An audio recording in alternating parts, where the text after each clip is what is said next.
que se llama Física Nuclear y Partículas, que corresponde también con el último bloque, con el de Física Moderna del temario. Vamos a distinguir 4 tipos de ejercicios. En este primer vídeo vamos a ver 2 de ellos y en el último vídeo veremos el resto. Bien, para hablar de la física nuclear es necesario establecer qué se sabía sobre un átomo y específicamente qué se sabía sobre su núcleo. Vamos a hacer un pequeño resumen. Pues mira, el átomo está formado por un núcleo y por una corteza. Vale, ¿qué sabemos? Pues que la mayor parte de la masa del átomo se concentra en ese núcleo porque está formado por los protones y por los neutrones. Y luego en la corteza están los electrones, ¿vale? ¿Por qué se concentra esa masa prácticamente en el núcleo? Porque los protones y los neutrones, su masa es muchísimo mayor que la de los electrones.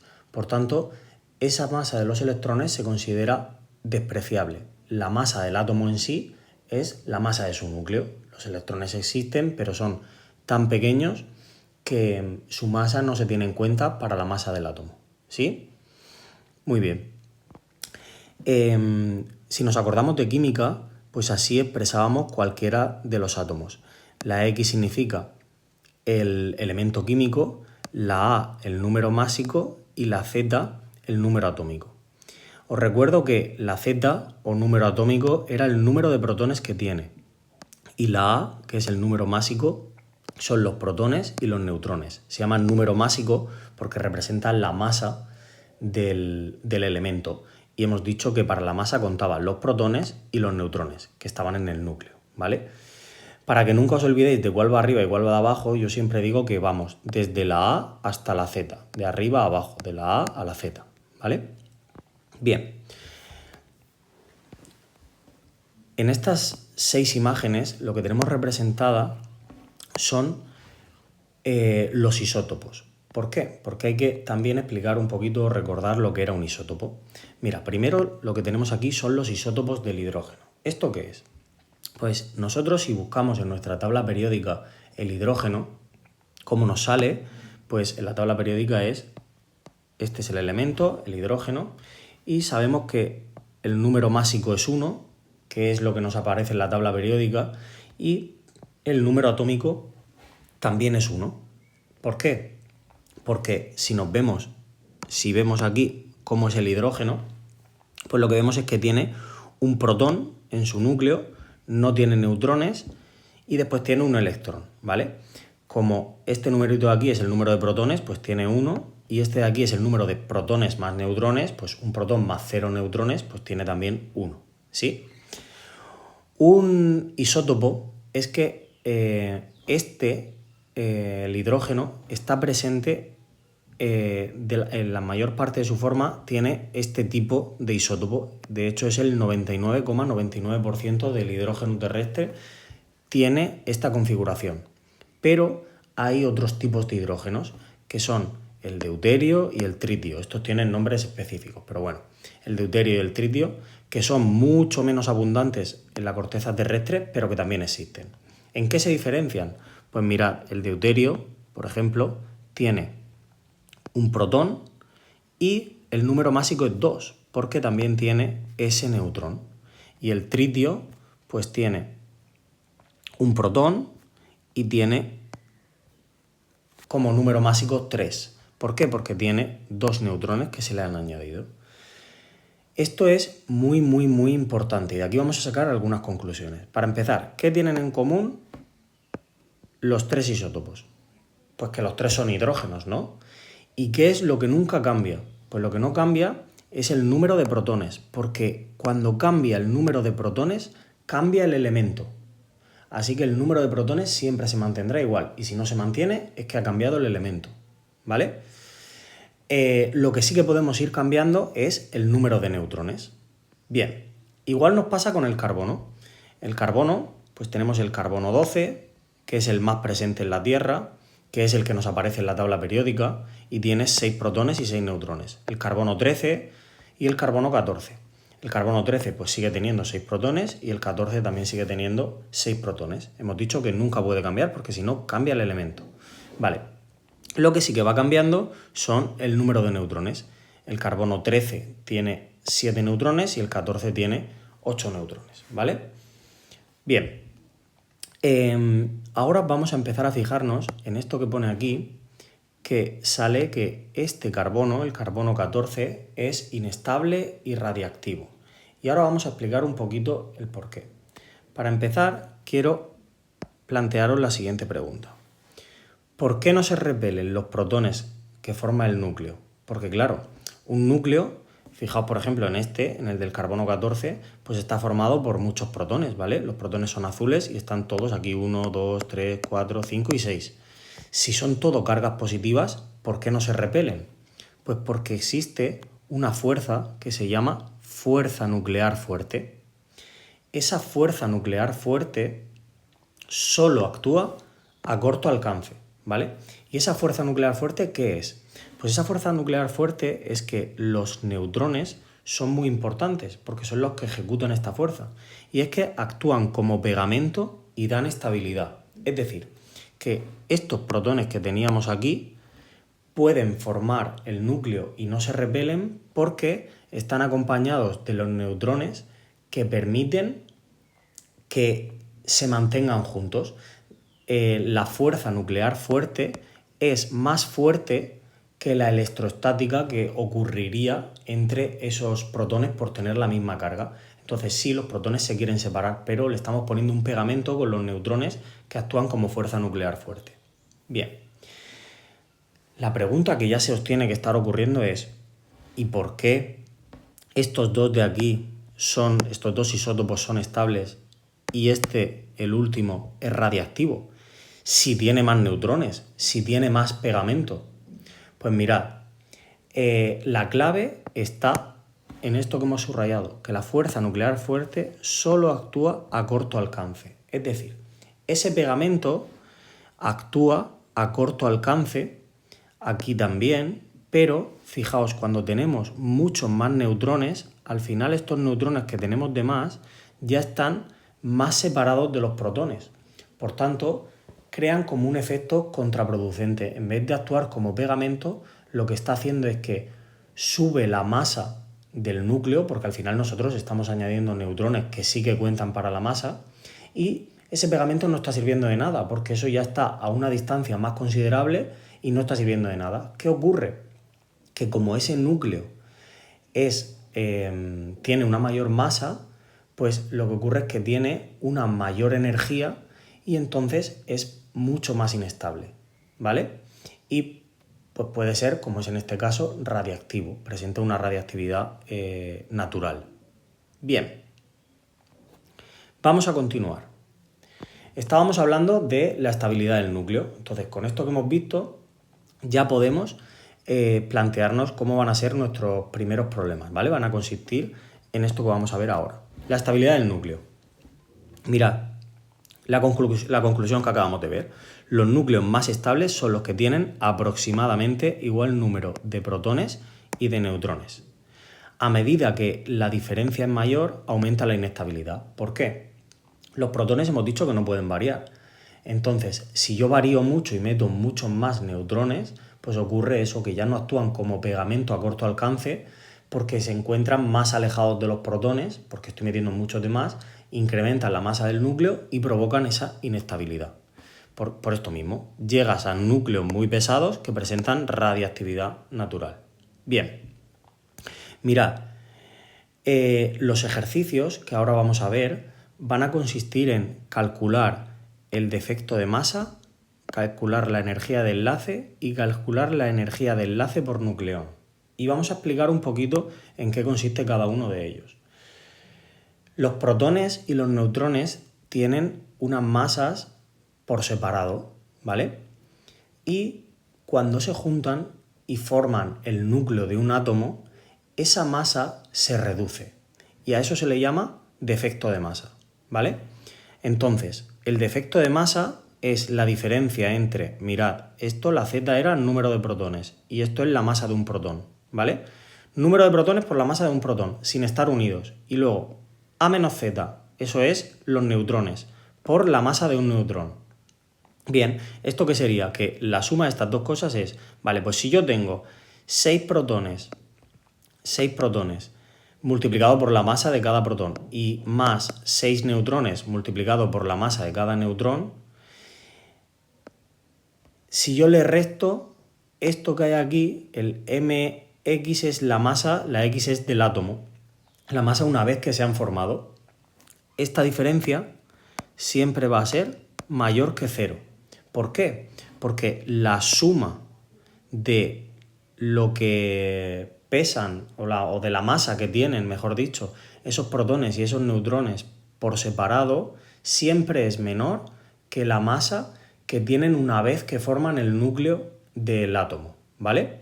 Por tanto, si yo hago la suma y después resto la masa del átomo una vez que se han unido, siempre me va a salir mayor que 0 porque esta primera parte es mayor que esta segunda parte. Bien, pues eso es el defecto de masa. ¿Qué más tenemos que ver ahora? Pues lo que tenemos que ver es qué es esto de la energía de enlace. Pues la energía de enlace es como nosotros estamos perdiendo masa cuando se están juntando los protones y neutrones para formar un átomo, se pierde esa masa por el defecto de masa, también se libera una energía. Se libera energía que el liberarse esa energía es lo que posibilita que se forme el núcleo, ¿vale? Los núcleos son estables, entonces lo que necesitamos es que se liberen energía para que, pues eso, para que así haya menos energía y sea más estable. Entonces eso es lo que se llama como energía de enlace. Es aquella energía que se libera para formar el núcleo, ¿vale? Y por tanto también es la que haría falta para romperlo. Si yo tengo un núcleo y lo quiero romper, pues tengo que introducir exactamente la misma energía que se me ha liberado para formarse. Esto es la energía de enlace. E sub B, y es el defecto de masa, es decir, la masa que se ha perdido por la velocidad de la luz al cuadrado, ¿vale? Bien. Ahora, ¿qué ocurre? Que cuando yo quiero comparar la estabilidad de distintos núcleos, de distintos elementos, no me vale solo la energía de enlace, porque claro, si yo tengo unos átomos con unas masas muy grandes, pues no los puedo comparar su energía de enlace con unos con unas masas muy pequeñas. Entonces lo que hacemos es calcular la energía de enlace por nucleón. Eso es la energía de enlace partida del número másico. Nucleones eran número de... los nucleones son los protones y los neutrones, ¿vale? Entonces es simplemente hacer la energía de enlace que hemos calculado partido del número másico. Vamos a ver esta actividad resuelta que tenemos. Vale, me dice, halla el defecto de masa, la energía de enlace y la energía de enlace por nucleón del isótopo carbono 12, perdón. Entonces, mirad, en los datos lo que me da es la masa del protón. Eso es la masa del protón antes de formar un átomo, es una masa de un protón. La masa del neutrón. Luego, esto es la unidad de masa fundamental, ¿vale? Luego lo tenemos también pues el electronvoltio, ¿sí? Para poder convertir después la energía en julios. Pero bueno, vamos a empezar a calcular el defecto de masa. El defecto de masa ya sabemos que es número de protones por la masa del protón, número de neutrones por la masa del neutrón y le restamos la masa del átomo. Pues nada. El carbono 12, ¿qué tiene? El carbono 12 lo que tiene son 6 protones multiplicado por el número de protones y más 6 neutrones multiplicado por la masa de los neutrones. Y luego le resto 12, que 12 es su número de neutrones y protones, que es la masa una vez que se ha unido. Como veis, me sale, cuando hago esa resta, mayor que 0. Esta es la masa, la diferencia de si yo cojo 6 protones por separado y 6 neutrones por separado y los sumo, tengo 0,098940 más masa, más unidades de masa, que si yo cojo esos 6 protones y esos 6 neutrones, los junto y formo el carbono 12, ¿vale? Luego calculamos la energía de enlace con la fórmula y bueno, es en julio, pero en este tema igual, como son cantidades muy pequeñitas de energía, pues se suele calcular o se suele expresar en electronvoltios o en megaelectronvoltios, ¿vale? Lo veréis mucho así. Y luego, por último, la energía de enlace por nucleón, que es solo dividirlo entre el número máximo. ¿Sí? Bien. Mira, este último apartado, en este ejercicio no nos sirve mucho porque esto solo se suele calcular cuando se quiere comparar con las masas de otros átomos de otros elementos, ¿vale? Por ejemplo, si pasáis, que estos ejercicios os los he dejado para que los hagáis vosotros, al final me dicen, razone cuál de ellos es más estable. Pues tendré que calcular la energía de enlace por nucleón del plomo y del hierro y comparar finalmente cuál de ellos es más estable. Fijaos, la más estable será el que más energía haya salido por nucleón. ¿Por qué? Porque si te ha salido más energía por nucleón, lo que significa es que tu energía de enlace ha sido mayor, es decir, la cantidad de energía que tú has liberado es mayor y por tanto el núcleo no es muy energético y la cantidad de energía que tú necesitarías para romper ese núcleo es muy grande. Por tanto, pues eso, como necesitarías mucha energía, es porque es muy estable el núcleo, ¿vale? Bien, pues este ejemplo lo hacéis, este ejercicio y este 3 también.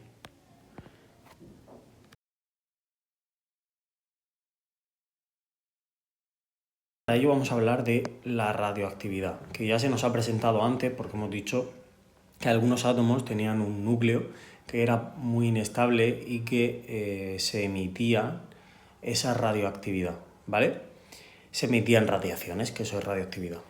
La historia de la radioactividad, antes de ponernos al segundo tipo de ejercicios, ¿vale? Que lo veremos ahora mismo, pues es un poco curiosa y tenemos que hablar de ella. Y es que la radioactividad la descubre Becquerel en 1896 y de una forma pues un poco peculiar. Y es que Becquerel tenía en su escritorio uranio, algo que sería común para Becquerel pero no para el resto de los mortales. Y también tenía, pues, justo en ese cajón, unas fotos, como antes se tenían en la época, que ya sabéis que pues era una película de fotos que tú, si pues tenías que tenerlas muy protegidas, porque si les daba la luz, después esas fotos ya no las podías revelar. ¿Qué pasa? Que Becquerel se dio cuenta que esas fotos se estropearon. Entonces, algo tenía que haber pasado, alguna radiación tendría que haber atravesado el envoltorio de esas fotos y tendría que haberlas dañado. Entonces, pues en el escritorio en el cajón solo estaba el uranio, así que concluyó que ese uranio había tirado esas radiaciones y había hecho ese efecto en las fotos. El matrimonio Curie, después de estas observaciones de Becquerel, en 1898 estudia esas radiaciones del uranio, además de descubrir el radio y el polonio, que también eran elementos radiactivos, concluyendo el premio Nobel para estos tres, para el matrimonio Curie y para Becquerel, en 1903, por el estudio de la radioactividad, de cómo era el núcleo de un átomo. De hecho, aún se seguía el modelo atómico de Thomson, que si lo recordáis, pues era de cuando disteis en física y química. Thomson lo que decía era que esto era el átomo, que tenía carga positiva, era una masa, no estaba vacío, ¿vale? Y luego tenía pepitas, que eran los electrones, insertadas en esa masa, ¿vale? Todo esto Rutherford descubrió que no era así, porque lanzó partículas cargadas contra el átomo, contra una lámina de oro, y lo que descubrió en el experimento fue que las partículas, si aquí teníamos la lámina, las partículas, lo que ocurría era esto, que algunas se desviaban, pero que la mayoría pasaban rectas. Y justo las que se desviaban eran las que estaban en el centro, ¿vale? Esas sufrían una pequeña desviación. ¿Qué ocurría? Que con esto lo que demostró era que el átomo, como estaba, era pues que tenía un pequeño núcleo que estaba cargado positivamente y por eso se desviaban, y que luego su alrededor estaba vacío, ¿vale? y luego estaban los electrones distribuidos en estas capas, pero que eran muy pequeñitos. Entonces, además, esto es un poco como se explicó el modelo, cómo se pasó el modelo atómico de Thomson a Rutherford, pero además lo que a nosotros nos interesa saber es que Rutherford hizo el siguiente experimento. Cuando se había descubierto la radiación, pues se entendía que estas partículas, esta radiación gamma, era la que quería determinar que existía Rutherford.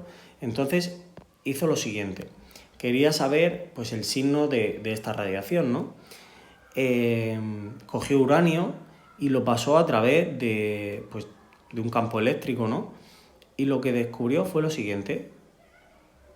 Esto es lo que esperaba observar, solo una radiación, y no sabía si iba a ser positiva, si iba a ser negativa, de qué forma iba a ser. Pues lo que descubrió fue lo siguiente, en vez de una sola radiación, hubo 3, radiación gamma, radiación beta y radiación alfa, ¿vale? Por eso, nosotros ahora, a partir de ahora, la radiactividad, vamos a ver que existen 3 tipos de radiaciones. La radiación alfa, vamos a empezar con ella, la cual es muy poco penetrante, ¿vale? El papel o una piel humana pueden detenerla, por tanto no es peligrosa, aunque tenemos que llevar cuidado con ella. Lo que tenemos que saber de aquí es que esta radiación se da cuando un núcleo de un elemento se convierte en otro por la emisión de una partícula alfa. O también una partícula alfa es un núcleo de helio. Esto es muy importante para los ejercicios, pero ahora veréis cómo son los ejercicios, ¿vale? Un núcleo de helio es que se va de un núcleo de uranio, ¿vale? Que es un núcleo muy grande, se va como una partícula de helio. Una partícula de helio, el helio es este elemento. Es un elemento que tiene 2 protones y 2 neutrones, ¿vale?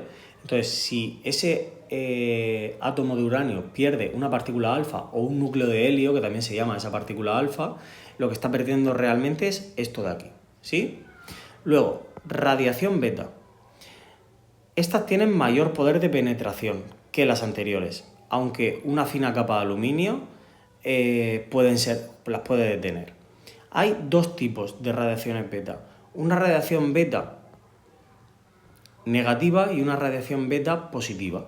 La radiación beta negativa se produce cuando el núcleo de un átomo emite un electrón, y la radiación beta positiva se produce cuando el núcleo emite un protón, ¿vale? Por último, tenemos la radiación gamma, que son muy penetrantes. Para detenerlas necesitamos capas gruesas de hormigón y se producen cuando un núcleo altera su contenido energético, pero no varían sus nucleones, es decir, no varían ni su número de protones, no varían ni sus protones, ni tampoco varían sus neutrones, solo varía la energía. Bien, ¿para qué nos sirve todo esto? Esto nos va a servir para nuestros ejercicios, y nuestros ejercicios nos vamos a basar en lo siguiente. Mirad, son las leyes de Soddy. ¿Por qué? Mira, aquí nos sale. ¿Cómo hacemos los ejercicios? Las leyes de Soddy significan lo siguiente. Mirad, en una emisión alfa, lo que tenemos que tener claro es que si yo tengo un núcleo y se produce una emisión alfa, ¿en qué va a disminuir? Pues el número másico de ese núcleo va a disminuir en 4 y el número atómico va a disminuir en 2. ¿Por qué? Porque nosotros vamos a tener un núcleo un átomo con un número másico y un número atómico, ¿sí? Cuando se produce la pérdida cuando se produce la emisión alfa, lo que se está produciendo es un nuevo átomo que va a tener un número másico y un número atómico distinto. ¿Por qué? Porque se va a emitir esa partícula alfa o núcleo de helio, ¿vale? Ese núcleo de helio sabéis que tendrá 4 y 2. Entonces va a perder esta A, va a perder 4 y esta Z va a perder 2. Por tanto, lo que nosotros tendremos será que la A inicial será igual a A' más 4 y la Z inicial será igual a Z' más 2, ¿vale? Eso es cuando se produzca una emisión alfa. Ahora, una emisión beta. ¿Qué ocurrirá con una emisión beta? Pues lo que ocurrirá en una emisión beta es, según si es beta negativa o beta positiva, la beta negativa, acordaos que era que perdía un electrón. y la beta positiva es que ganaba un electrón. Entonces, que perdía, la beta negativa es que perdía un electrón y la beta positiva es que perdía un protón. Entonces, ¿qué ocurrirá? Pues nada, mira, si yo tengo un átomo con una A y una Z y lo que ocurre es que pierde un electrón, pues entonces el nuevo material tendrá una A' y una Z', que ahora veremos la relación que hay. ¿Y qué ha perdido? Pues ha perdido un electrón. Un electrón, si ha perdido un electrón, ¿qué ocurrirá? Pues si ha perdido un electrón, os recuerdo que el electrón es carga negativa, lo que ocurrirá es que el electrón lo que tiene es 0 neutrones y menos un protón. Por tanto, yo lo que tendré será que la A será igual a A' más 0. Así que la A no ocurrirá nada con esa A. Y la Z, pues la Z lo que ocurrirá es que será Z' menos 1.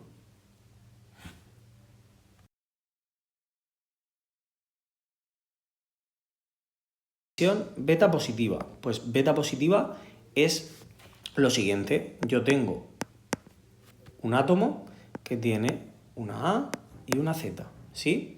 Lo que va a ocurrir es que se va a convertir en otro átomo que tendrá una A' y una Z', y lo que habrá ocurrido es que lo que se emite es un protón. Entonces, ese protón lo que tiene es 0 neutrones y un protón. Entonces, ¿qué ocurrirá? Pues lo que ocurrirá será que nuestra A será igual a la A' y nuestra Z será igual a Z' más Z' más 1, ¿vale? Más ese protón de ahí. Bien. Por eso nos dice que en esta de aquí la A no cambia y Z aumenta en 1, para que después cuando le restes quede el mismo número, tiene que ser una igualdad. Y aquí la A no cambia y Z disminuye en 1, para que así esta Z' habrá disminuido en 1, si le sumo este 1 me dará igual a esa Z de ahí. Por último,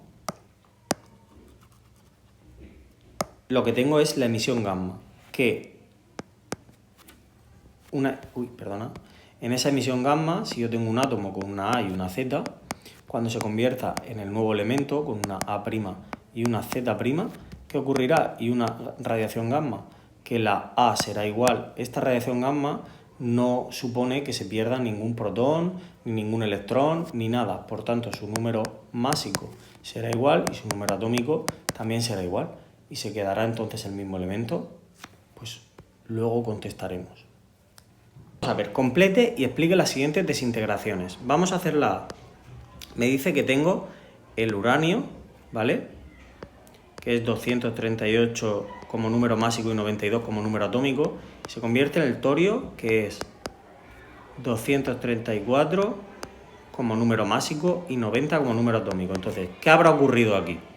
Pues siempre tenemos que hacer lo siguiente. Mirad, aunque se va a ver muy claro, aquí yo ya sé que va a producirse, se va a desprender un núcleo de helio, pero mirad, siempre se tiene que cumplir la relación. El número másico tiene que ser igual antes y después. Entonces, si tengo 238, tiene que ser igual a 234 más aquello que se haya emitido, aquel número másico que se haya emitido. Estoy en las A's arriba, ¿vale? Y aquí tiene que haber ocurrido algo con una A y una Z. Entonces, estoy descubriendo qué A tiene que haber ahí, qué número másico tiene que haber ahí. Si despejo me sale, pues que A es igual a 4, ¿vale? Abajo, igual el número atómico, 92 tiene que ser igual a 90 más esa Z de ahí, ¿vale? Entonces me sale que Z es igual a 2. ¿Qué es esto de aquí? ¿Qué es aquello que tiene A4 y Z2? Pues es el helio. El helio tiene 4 y 2. Y esto siempre va a ocurrir, porque nosotros, ¿esto qué es? Lo que se ha producido es una radiación alfa. Ya sabemos que un núcleo de helio o radiación alfa es lo mismo, ¿vale? Se ha producido una radiación alfa. Vamos a hacer otro ejercicio. Solo puede haber uno de estos 4 tipos de radiaciones, ¿vale? O alfa, o beta negativa, o beta positiva, o radiación gamma. Vale, vamos a hacer, por ejemplo, pues el C. Mirad, el C. tengo el radón, ¿vale? Que tiene 238. Y este no lo sabemos. Se convierte en polonio, que tiene aquí 84 de número atómico y no sabemos su número másico. Y lo que me dice es que aquí hay una partícula alfa. ¿Qué es lo que yo tengo que saber? Pues lo que yo tengo que saber es, como siempre, 238 más, es igual, 238 es igual a esto que yo no lo sé, que lo voy a llamar A, más, y de alfa, ¿cuál es la A? Pues alfa sabemos que siempre es un núcleo de helio, así que esa A tiene que ser 4. Y si despejo de aquí, pues A me sale que es 234, ¿vale? Y ahora, abajo, pues yo no tenía esa Z de aquí, y sé que lo que se va a convertir es en 84 más, y ahora sé que en un núcleo de helio eso vale 2. Así que esa Z será 86. Y ya he descubierto los datos que me faltan. Se ha producido una desintegración o una radiación tipo alfa, ¿vale? Porque esa sí que nos la daba. Vale, vamos a ver, por ejemplo, el apartado B, por hacer alguna distinta. Vamos a ver el B. Tengo el actinio con 228 como número másico y 89 como número atómico. ¿En qué se va a convertir? Pues se va a convertir el torio otra vez con 228 y 90, ¿vale? ¿Qué ha ocurrido? Pues vamos a verlo. Bueno, más algo que ha pasado ahí, alguna radiación. Vamos a ver qué radiación es. Pues ya sabemos, 228 es igual a 228 más una A aquí. Y lo que me sale es que esa A tiene que ser 0. Y luego abajo, pues 89 tiene que ser 90 más una Z, y esa Z tiene que ser menos 1. ¿Qué habrá ocurrido aquí? Pues claramente, si esa Z es menos 1, lo que ha ocurrido es que se ha producido una desintegración beta negativo, ¿vale? Si me hubiera salido una Z de 1 y con la A 0, pues hubiera sido una beta positivo. Si no cambia ni la A ni la Z, pues hubiera sido una emisión gamma, ¿vale? A continuación tenéis unos ejercicios para poder realizar y están también explicados, ¿vale? Están resueltos. Y ya está, esto es todo. Nos faltarían otras 2 clases de ejercicios que irán en el siguiente vídeo y habremos terminado el tema.